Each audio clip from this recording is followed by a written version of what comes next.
번째 시간으로서 13절까지만 오늘 좀 보도록 하겠습니다. 마지막 절까지 다 다루려면 너무 분량이 많아져서 다음 주에 그렇게 다루도록 하겠습니다. 자, 느헤미야 5장 10절로 13절. 자, 우리 한 절씩 교독하지요. 나와 내 형제와 종자들도 역시 돈과 곡식을 백성에게 취하여 주나니 우리가 그 이식 받기를 그치자. 그런즉 너희는 오늘이라도 밭과 포도원과 감람원인과 집이며 취한 바 돈이나 곡식이나 새 포도주나 기름의 백분지 이를 돌려보내라 하였더니 저희가 말하기를 우리가 당신의 말씀대로 행하여 돌려보내고 아무것도 요구하지 아니하리라 하기로 내가 제사장들을 불러 저희에게 그 말대로 행하리라는 맹세를 시키게 하고 내가 옷자락을 떨치며 이러기를 이 말대로 행치 아니하는 자는 하나님이 또한 이와 같이 그 집과 산업에서 떨칠 짓이니 저는 곧 이렇게 떨쳐져 빌지로다 하며 회중이 다 아멘하고 여호와를 찬송하고 백성들이 그 말한 대로 행하였느니라. 아멘. 오늘 새로운 결단이라는 제목으로 말씀을 전하겠습니다. 이제 저 화면 내리시고 지난주 말씀을 우리가 조금 요약하면 이렇습니다. 한참 예루살렘 성벽에 매진하고 있는데 화면을 내리시라고 갑자기 백성들의 원망이 터져나왔습니다. 한마음 한뜻으로 되어도 지금 바깥에서는 사방에서 북쪽에서 남쪽에서 동쪽에서 서쪽에서 사방에서 대적들이 호시탐탐 성벽 재건을 방해하려고 그렇게 때를 타면서 호시탐탐 노리는 바로 그때에 힘을 합쳐도 될까 말까 한 바로 그때에 무슨 일이 터지냐? 백성들의 원망이 터지는데 자세히 들어보니까 기가 막힌 거였습니다. 흉년이 들었습니다. 그런데다가 세금이 너무 무거워요. 그러다 보니까 먹고 살 것 없는 데다가 나라의 세금은 바쳐야 되겠고, 그래서 하는 수 없이 그들이 자신들의 집과 밭과 그리고 과수원들, 포도원들, 과수원들을 저당 잡히고 부자들에게, 우리 지난주 살펴봤지만 민장들이란 것은 바로 관리들을 말합니다. 귀인들이란 것은 nobles, 귀족들을 말해요. 권력과 돈을 가진 이 사람들에게 가서 집과 토지를 저당 잡히고 돈을 빌렸습니다. 그리고 곡식을 빌렸습니다. 그런데 문제는 이들이 귀인들과 민장들에게 빌린 이 돈이 고리대금이었다는 것입니다. 얼마나 이 사람들이 나쁜지, 도저히 이 사람들이 제대로 갚지 못한다는 걸 알면서 의도적으로 높은 고리를 매겼습니다. 당장 먹고 살아야 되고 당장 세금은 내야 되니까 눈앞에 거품 불부터 끄자는 생각으로 그들이 눈물을 머금고 비싼 이자를 물면서 빌렸습니다. 그런데 여러분 알지 않습니까? 고리대금 유저리의 특징이 나중에는 이 이자가 눈덩이처럼 불어나갔고 원금보다 이자가 더 많아지는 그런 아주 괴물 같은 성격을 갖고 있습니다. 그러다 보니까 저당 잡혔던 이 집과 토지, 과수원들을 다 뺏겨버린 것입니다. 심지어는 그것조차도 갚지 못하니까 자신들의 딸마저 아들마저 노예로 팔아버리는 이런 비극적인 일들이 하나님의 백성 예루살렘 도성에서 일어났다는 것입니다. 그래서 이거 수습하지 않고는 예루살렘 성벽 재건이 아무 의미가 없겠다 생각하여서 모든 일손을 잠시 멈추고 백성들을 다 어셈블리, 불러 모아 대회를 열었습니다. 그리고 고리대금업을 했던 사람들을 향해서 책망을 합니다. 이 일을 함으로 말미암아 이방인들도 하지 않는 이런 일들을 함으로 말미암아 적어도 이방인들 먹고 살기 힘들고 살아남기 힘든 시점에서는 오히려 이자를 낮춰주면서 함께 살려고 하는데 너희들은 백성들의 어려움을 이용해서 백성들은 죽들지 말든지 자식들을 노예로 팔든지 말든지 오히려 그것을 돈벌이의 기회로 여겨서 착취하는 너희들, 이방인들로부터 하나님의 영광이 비방당한다. 회개하라고 요청합니다. 그런데 느헤미야 5장 10절에 보면 느헤미야가 뭐라고 이야기합니까? 10절 다시 한번 보기 바랍니다. 10절에 보니까 느헤미야가 말합니다. 나와 내 형제와 종자들도 역시 돈과 곡식을 백성에게 취하여 주나니 우리가 그 이식 받기를 그치자이라고.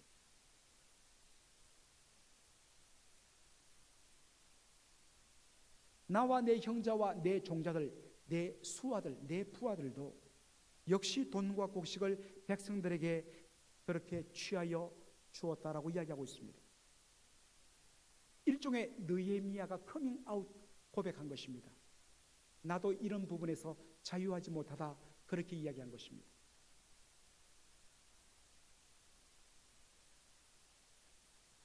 느헤미야가 이런 말을 했을 때 당장 일부의 사람들은 이런 반응을 보였을 것입니다만, 느헤미야, 당신만큼은 우리와 다를 줄 알았는데 당신마저도 이렇게 사는 것입니까?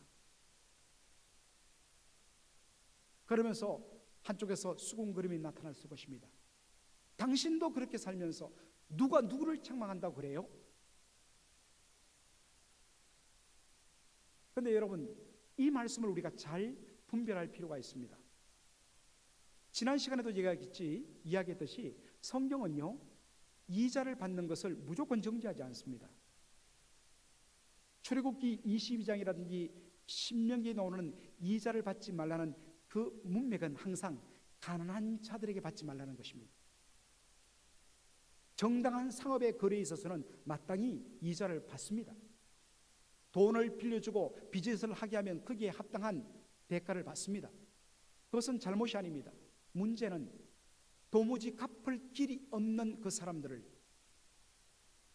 형편을 악용해서 오히려 그 사람들이 가지고 있는 재산들을 저당 잡히면서 그것을 이용해서 높은 고리를 이용해서 백성들을 빨아먹는 그 행위를 금하는 것입니다. 많은 학자들에 의하면 지금 이 당시에 느헤미야는, 그리고 그의 형제들과 그의 부하들은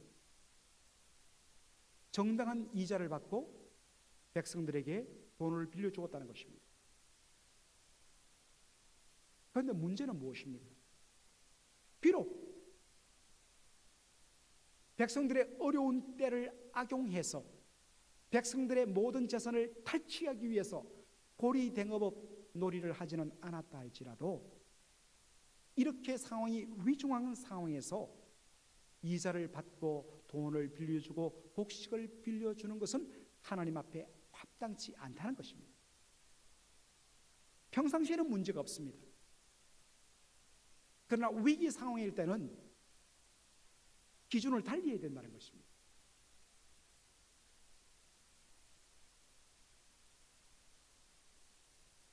어떤 의미에서 느헤미야는 백성들에게 비난받을 만한 일을 한 것은 아닙니다.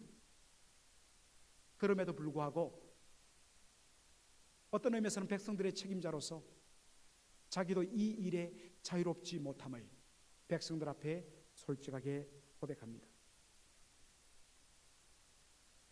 바로 그럴 때에 백성들과 함께 진정한 공감대가 형성된 거죠. 자신은 전혀 문제 없는 것처럼 깨끗한 그런 것을 이야기하면서 사람들을 자꾸 책망하고 지적하면요, 어떤 의미에서는 그 하나됨이 훼손될 경우가 참 많습니다. 그래서 제가 여러분들 그 구역장들 성경 공부 모임 때 제가 항상 하는 예가 있죠. 저와 함께 한 2번 정도 지금 공부했는데, 하여튼 그때마다 특별히 적용 포인트 때마다 주로 적용 포인트들은 내가 잘못했어요, 과거에 이런 실수가 있었어요 라는 이야기를 서로 쉐어하는 부분들이 많습니다. 그럴 때 항상 제가 구역장님들한테 뭘 요구했습니까? 구역장님들이 일부러 만들어낼 필요는 없지만 그것과 관련되어서 자신들의 부족함을 먼저 오픈해라.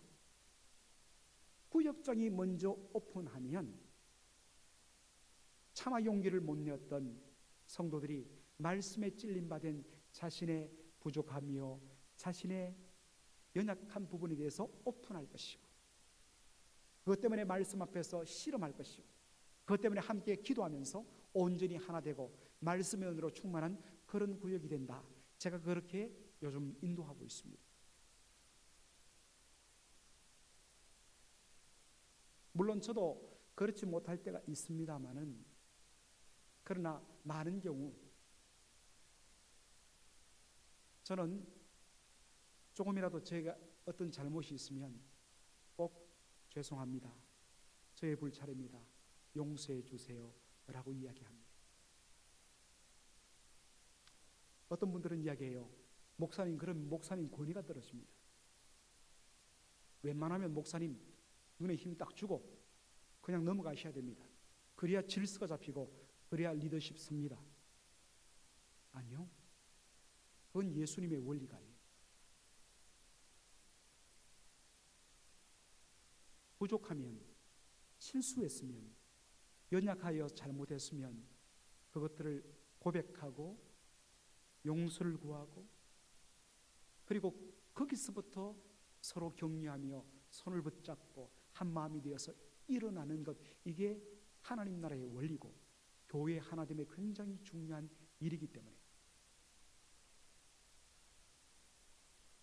그런 의미에서 저는 참 어떤 의미에서는 그러한 부분이 인간적으로 물론 자신의 실수를 이야기하는 것 솔직히 좀 부끄럽지요. 창피합니다.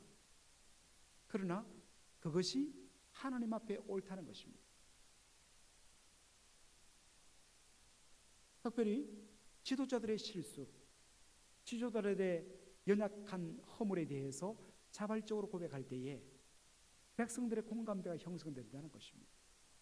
저는 이것이 굉장히 중요한 원리라고 생각합니다. 자, 그러면서 느헤미야가 하나의 대안책을 제시합니다. 자, 11절 우리 한번 보겠습니다. 자, 이럴 때는 말씀은 또 띄워주시고, 그리고 말씀 읽고 말씀 내려주시고. 자, 11절 우리 다 함께 성경 보면서 읽겠습니다. 시작. 그런즉 너희는 오늘이라도 그 밭과 포도원과 감람원과 집이며 취한 바 돈이나 곡식이나 새 포도주나 기름의 백분지 1을 돌려보내라 하였더니, 이렇게 돼 있죠. 오늘이라도 밭과 포도원과 감람원, 이게 뭡니까? 그들이 백성들에게 돈과 곡식을 높은 이자를 매기면서 빌려주면서 만일에 이거 갚지 못하면 당신의 집과 당신의 과수원, 밭들은 내 차지가 됩니다 라고 저당 잡아놓은 것들입니다. 첫째로 이 저당 잡아놓은 집과 밭과 토지들, 과수원들을 원래 주인들에게 돌려주어라. 그 사람들은 지금 도무지 갚을 수 없는 형편에 있는 사람들입니다. 갚고 싶지만 갚을 수 없어서 높은 이자에 묶여갖고 결국에는 자기의 눈물 먹고 형성한 재산들을 다 빼앗길 처지에 있는 사람들, 그 사람들에게 돌려주라는 것입니다.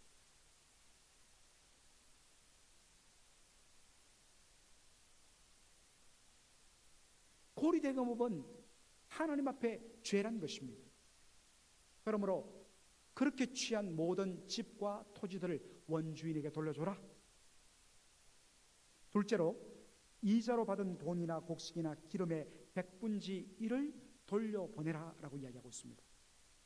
이 말은 정당한 비율로 받은, 아까도 말했지만 고리대업 정도 차원은 아닐지라도 보통 통용되는 그런 이자율로 사람들에게 돈을 빌려주고 했던 사람들, 그들에게 백분지 1을 돌려주라고 이야기하고 있습니다. 여러분, 100분의 1은 몇 퍼센트입니까? 1%죠. 그러니까 월 1%니까 연하면 이자가 몇 퍼센트입니까? 12% 이자입니다.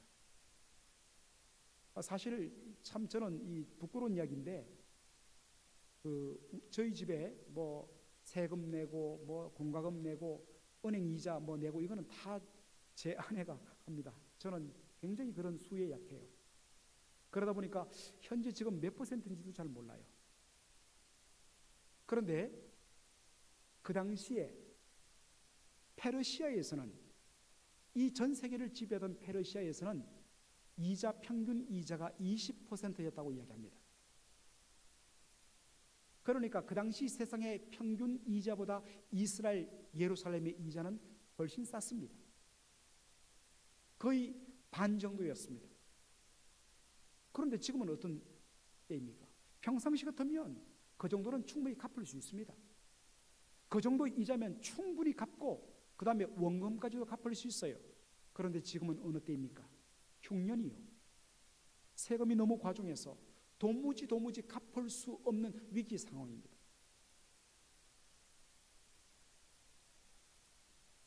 바로 그러한 위기 상황에서 고리대금업으로 정말 가난에 찌든 사람들의 재산을 수탈하는 저 나쁜 악덕 기업자들, 저 귀인들과 민장과 달리 나는 그래도 저 사람들과 달리 정상적인 이자로 나는 사람들에게 돈을 빌려주는 걸 난 저 사람들하고는 달라. 나는 연 12%를 받으라 했기 때문에 그 비율을 따라서 나는 정직하게 돈을 빌려주고 이자를 받는 거야. 느헤미야가 이야기합니다. 옳다. 그러나 지금은 그때가 아니다는 것입니다. 지금은 위기 상황이란 것입니다. 위기 상황에는 비상체제로 돌아가야 된다는 것입니다. 함께 먹고 살아야 되기 때문에 바로 그때는 너희들이 저당 잡힌 것을 풀어주고 정상적인 이자도 포기해서 이 어려운 때를 함께 넘기자. 그리고 모든 상황이 회복되었을 때 다시 시스템에 근거해서 제대로 된 이자를 받아라. 이렇게 제안을 한 것입니다. 그러면서 느헤미야는 백성들 앞에서 제사장을 불러서 제사장 앞에서 백성들에게 맹세를 하게 합니다. 거기 13절에 보니까 그런 내용이 있죠. 느헤미야 자신의 옷자락을 탁 털어버리면서, 여러분 옷자락을 털어버리면 뭐가 일어나겠습니까? 옷에 붙었던 먼지들이 탁 털려버립니다. 내가 옷자락을 떨치며 이르기를 이 말대로 행치 않는 자는 하나님이 또한 이와 같이 그 집과 산업에서 떨쳐버릴 것이다. 그랬더니 백성이 아멘하고 여호와를 찬송하면서 그 말한 대로 행하였다라고 이야기하고 있습니다.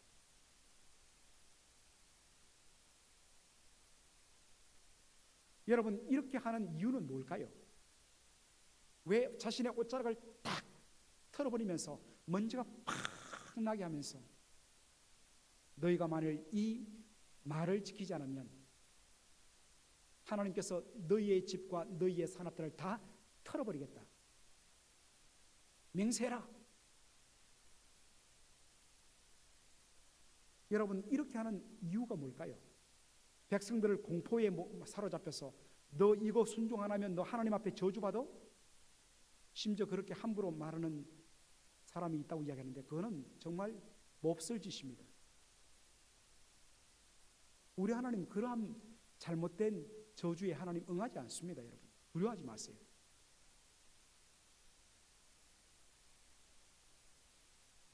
느헤미야가 이렇게 한 이유는 뭐겠습니까? 백성들에게 공포감을 유발하여서 하기 싫은데 억지로 이거 안 하면 저주받을까 싶어서 그렇게 만든 것일까요?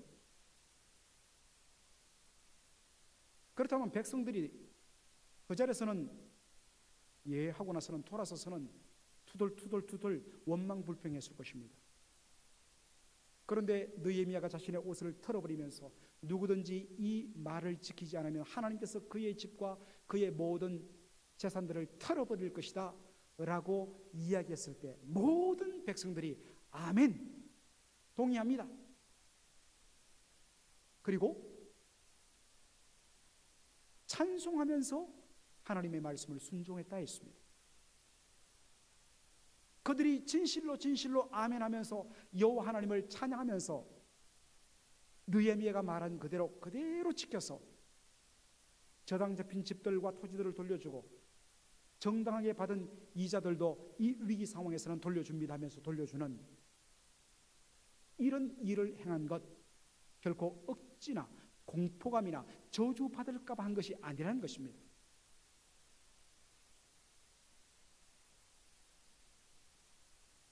어떤 의미에서 지금 느헤미야가 옷을 털면서 그들로 하여금 맹세를 시키는 이것은 정말 너희들이 지키지 않으면 저주받을 것이라는 데 초점을 맞추는 것이 아니라 오히려 그의 초점은 너희들이 이것은 반드시 하나님의 백성이기 때문에 지켜야 한다. 어떤 의미에서는 이 표현을 그러한 표현으로 마지노선을 정해서 표현한 것이라 할 수 있습니다. 그런 의미에서 지금 어떤 면에서는 그냥 피상적으로 보면 굉장히 두렵고 뭐 이런 맹세를 다 시키나 하는 일이 있을지 몰라도 이것은 그들의 연약함을 도와서 하나님의 백성에 합당한 삶을 살도록 도와주는 어떤 의미에서 변장된 은혜의 장치라는 것입니다. 제가 이 말씀을 묵상하면서 떠오른 것이 창세기 2장에 나오는 선악과였습니다. 우리 이번 금요일날 저녁에 신구약 성경의 후속사적 맥잡기를 제가 성경부를 인도하고 있는데 바로 이번 금요일날 집중적으로 다룰 것이 바로 이 에덴 동산과 그 속에서 맺어진 선악과 사건을 제가 다룰 것입니다.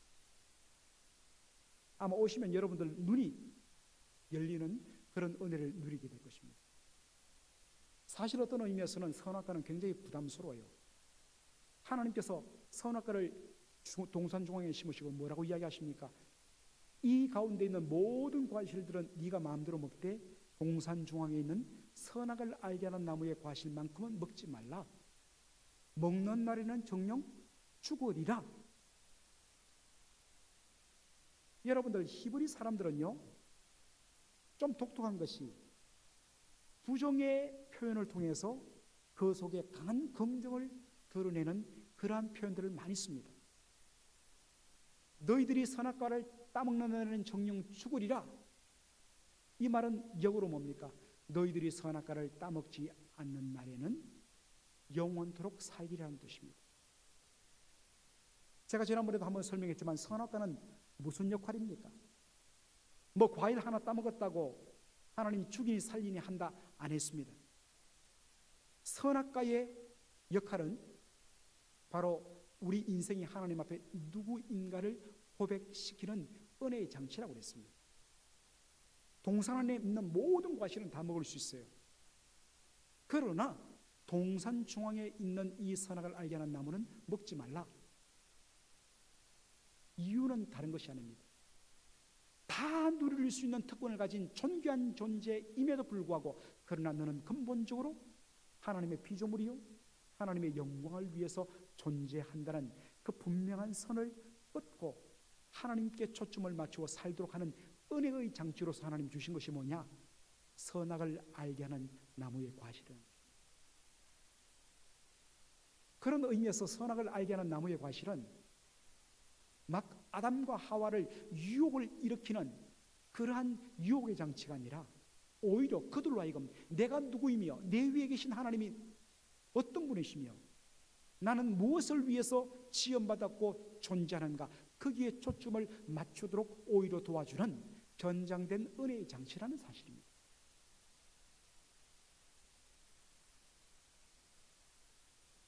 마찬가지입니다. 평상시에는 전혀 문제가 없습니다. 이자를 받아도 문제가 없습니다. 정당하게 돈을 빌려주면 문제가 없습니다.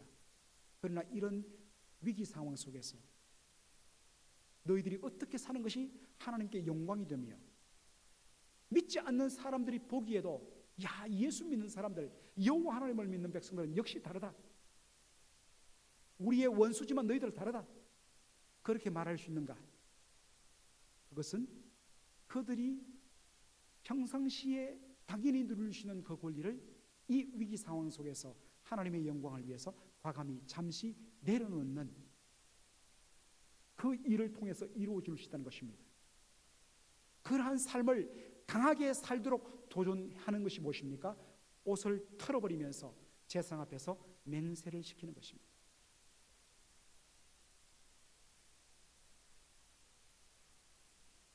사랑하는 성도 여러분, 지난번에도 제가 이야기했지만 우리는 우리의 삶 속에서 특별히 우리가 모든 것이 잘 되고 어려움 없고 형통하고 큰 어려움이 없을 때에 항상 그 순간이 바로 위기의 순간이요 무너짐의 시작입니다.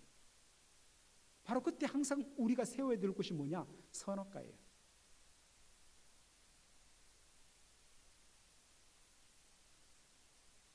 여러분 마음속에 여러분들이 지금 세워둬야 할 선악과는 어떤 것입니까? 그런 장치들이 필요합니다. 그렇지 않으면요, 우리는 어느 순간에 그냥 휩싸이면서 내가 모든 것을 다 할 수 있고 내 마음대로 할 수 있고 누려도 문제가 없는 그러한 삶 속으로 빨려들 수 있다는 사실. 이것이 오늘 본문에서 보여주고 있는 바로 중요한 경고인 것입니다. 오늘 말씀을 마치면서 특별히 한 단어가 저의 눈길을 사로잡습니다.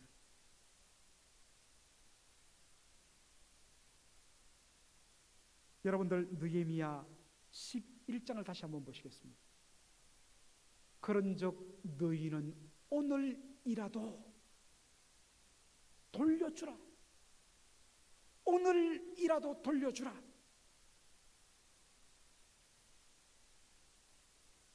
비록 지나간 과거는 잘못되었지만 오늘로 그것을 끊어버리고 새롭게 시작하라는 것입니다. 늦지 않았다는 것입니다. 하나님은 우리의 삶 속, 우리의 부족한 우리를 다루시면서 항상 오늘이라는 시간을 주세요. 많은 사람들이 이제는 끝났다고, 이제는 돌이킬 수 없다고, 이제는 회복할 수 없다고, 이미 더러워졌다고 자포자기하면서 살아가는 사람들을 많이 보게 됩니다.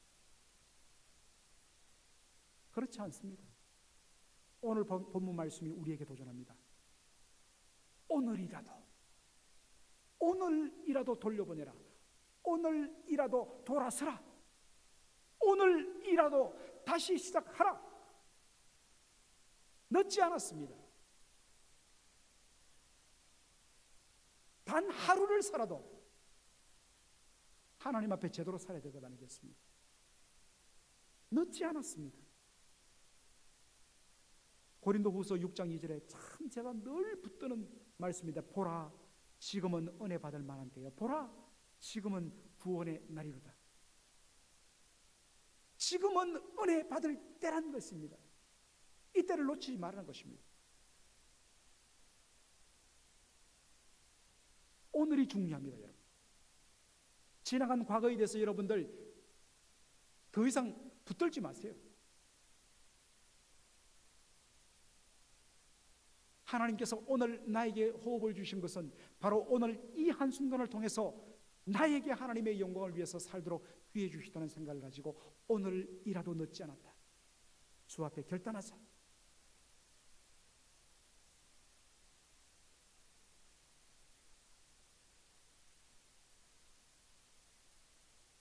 그동안 서로 간에 불편하고 서로 간에 갈등이 있고 서로 간에 여러 가지 어려움이 있고 비즈니스를 하다가 아니면 봉사를 하다가 또 세상에서 여러 단체를 통해서 만났다가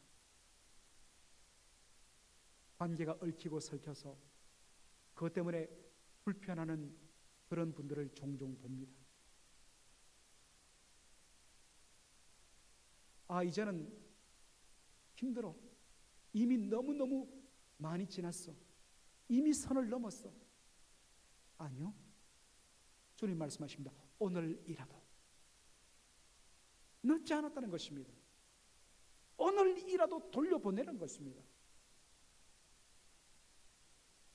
그래서 우리 주님께서 마태복음 5장에 뭐라고 이야기하고 있습니까? 너희들이 제물을 들고 하나님 앞에 제물을 드리기 위해서 제사를 드리기 위해서 제단 앞으로 나갔다가 그 앞에서 형제의 마음을 아프게 하고 자매의 마음을 아프게 했던 일이 있거든. 먼저 이거 드리고 하지 뭐. 아니요. 그것을 내려놓고 돌아가서 서로 화해하고 용서를 구하고 그리고 나서 하나님 앞에 나오라는 것입니다. 늦지 않았습니다. 바로 그 순간 주께서 기회를 주실 때 다시 화해하고 용서를 구하고 서로 하나 되어서 가야 된다는 사실. 사랑하는 성도 여러분, 늦지 않았습니다. 하나님 앞에 회개하는 것 늦지 않았습니다. 그분은 탕자가 돌아오는 그 순간까지, 아니 떠나는 바로 그날로부터 공구 밖 문 밖에서 아들을 기다리고 계셨습니다. 늦는 것은 없습니다. 바로 지금이 가장 빠른 시간입니다. 하나님께서 우리에게 그러한 결단의 은혜를 주셨습니다. 여러분, 오늘 바로 이 시간 소중히 여기시고 우리가 같이 기도할 때에 여러분들 그것을 가지고 주 앞에 매달리는 여러분 되기를 원합니다. 우리 함께 우리 찬송 하나 하고 우리 기도하죠.